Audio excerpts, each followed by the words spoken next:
All right, this is a trade review on my MYM longs this morning, um, October 14th on Monday. Um, all right, so this was the fair value gobble setup. It was A minus um, grade on my like me trading this setup. The conviction for this was, I guess we should just get into this stuff first. All right, so let's just start with the summary of the trade. So let's see if we can see. Oh, actually, we'll start with the higher time frame. There we go. So just a context for this trade, higher time frame, we were at all-time highs. We had displaced above the all-time high, at least on the 4-hour. And then if we look into the all-time high and we have a 4-hour fair value gap, we also have one down here. um, with a small displacement above that high. So for me, this was confirming that a long was still likely, with price possibly wanting to retrace into this 4-hour fair value gap, because when you zoom in, there's some levels there. So we got that displacement there. We've got 4-hour fair value gap, price range to rebalance. So zooming in, you can see here we've failed to displace higher above this high after we came back and retested the previous all-time high. Um, and then this created a VPR, a fair value gobble matrix thing that I always look for, combined with relative equal lows. But yeah, there had been no market structure shift clearly to the upside, so it was likely that we would get a pullback. You can see this morning we already started pulling back, and we have created relative equal highs for a nice strong liquidity higher. So given that 4-hour time frame, showing that we may probably trade higher, at least short term, and then creating these relative equal lows with the 4-hour fair value gap lining up with um, these relative equal lows and not tapping into it yet. And then we have this VPR. So yeah, that's basically what I was looking at. All right, so we consolidated here before the open, not running out these stops yet. So for me, this is obvious manufacturing liquidity um, into this range. Um, Initially, I was thinking we would tap into the 25% of the fair value gap. So, and that lined up with uh, the order block. But then I saw that we had this, you can't see it's very light colored, but that's the PM session low right there. So for me, I'm like, you know what, this could, since there's nothing really here aligning with the order block, this is the order block I was looking at, um, which the real one was obviously here on a smaller time frame. But looking at this order block and seeing the only thing that aligned with that would be the PM low here, which we ended up taking. So normally, usually I like to enter on the top of an order block, but because the PM low was there, I was a bit worried that we would take that out. And I was less confident in this trade because of the nature of the relative equal lows already being into the BPR. Usually the lows are, like, let's delete this wick and these lows. Let's pretend that these were the equal lows. Normally the setup has something like that, and then we come down and use like this order block or this order block. And the deepest I've seen it go is like mid-range, the CE of the order block, so into here somewhere. Um, and in this case, the lows were much lower into the fair value gap, inverse fair value gap area already. So I knew that this might actually head lower. So I had my stop or my entry below this, or at least near it. We'll have to zoom in and look at it. But I'm pretty sure my entry was around here. And since we were around here, I was like, you know what, this could, if it's gonna go this low, it's probably gonna go to the CE. And so I had my stop just below the lows here. Luckily, I was correct in that analysis, and we came down, just wicked the CE, which is normal, but then we wicked it, showing that we did respect this fair value gap. We respected the CE of this fair value gap.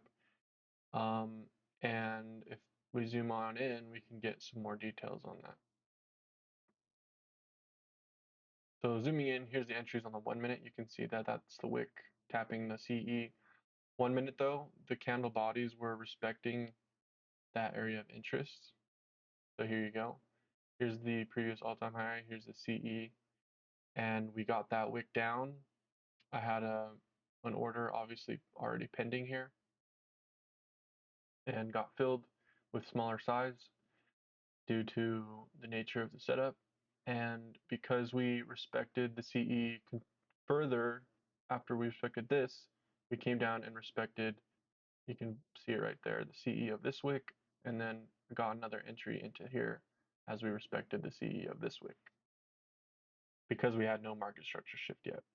So I use the CE respecting the respect of the CEs as confirmation.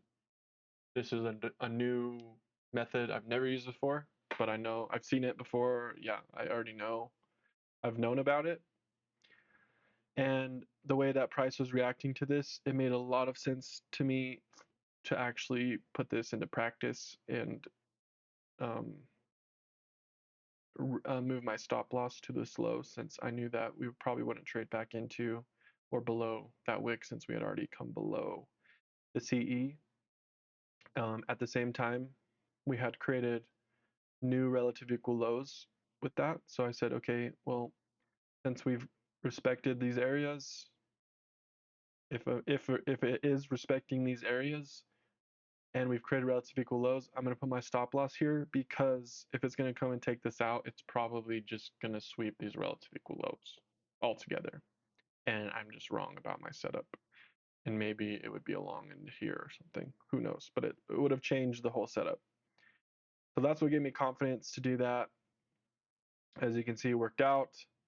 Made a mistake here, not taking partials here yet. Luckily, it came back and my convictions were true, and I got out 75% into here, which I should have gone out into here, so I should have gotten a bit better fills there. But luckily, I held a nice runner that got filled, and it all worked out at the end of the day. Here were SPY flows during the day. We did have bearish flows, but market tide contradicted that. And yesterday, for further confirmation for the long setup on Dow Jones, we did have bullish flows, which usually we don't have. As you can see, today's flows were not even close to 1 million yet. You can see that the flows on the Dow Jones were actually signaling something for once. Usually they're not above 100K or some really low premium amount. So yeah, there was all of the variables. Here are my executions. You can see my order here getting filled right below this wick, and then my further order after we showed respect into this wick. And boom, boom, bang, took some partials there. We broke the highs, and I got out 75% and then held that runner. Just giving some space above these highs since I knew we'd probably sweep it with some depth. And I knew we'd probably actually break out. But yeah, the setup was not playing that. It was for the sweep of the highs. So yeah, it was the fair value gobble setup. Bullish bias due to we had the flow confirmation. So it was basically fair value gobble with flow confirmation. So the only problem with that though is we did have bearish flows on everything else. So that's why I went in with smaller size. If we had bullish flows on everything and I was looking for a long and it's all set up the same way, but we had flows that were bullish, then of course I would have went in much bigger size and I would have gone in much bigger on that ad as we reduce risk. So that's why this is A minus. Similarities from this op to others. It's the same typical fair value gap, um, inverse fair value gap area with the order block, but with relative equal lows, with the draw and liquidity higher. But the differences was that this one, like we mentioned, was odd where the relative equal lows were already balancing out those inverse fair value gap zones, and the relative equal lows were below those, and that caused price to go deeper than we normally do on a fair value gobble setup. So that was something that I learned from this trade. Solutions. So yeah, I did make that one mistake there, not taking partials there. I should have done that. Would have made for a less stressful trade, which I wasn't that stressed, but I did get a little bit stressed there. Maybe like a 5 out of 10. Everything else, yeah, I did everything else very well, I think. And key nuances was seeing those relative equal lows in context to the fair value gobble area, and knowing that we would head lower, probably targeting that 4-hour CE and the PM low, since those kind of aligned with, also aligning with the prior all-time high. So what would be get my conviction higher to a 10? Getting more comfortable with using consequent encroachment ideas, concepts, and also if the flows for other tickers were also bullish. Cool. So yeah, that's the full review. Obviously, there's a lot more details here, but I don't want to just verbatim read it. I kind of wanted to share it in a new way off of the top of my head to help me get that extra repetition in creatively instead of just reading what I already wrote. So yeah, there's the review. Kabang, kaboom, kaboom. Oh, yeah, that's it.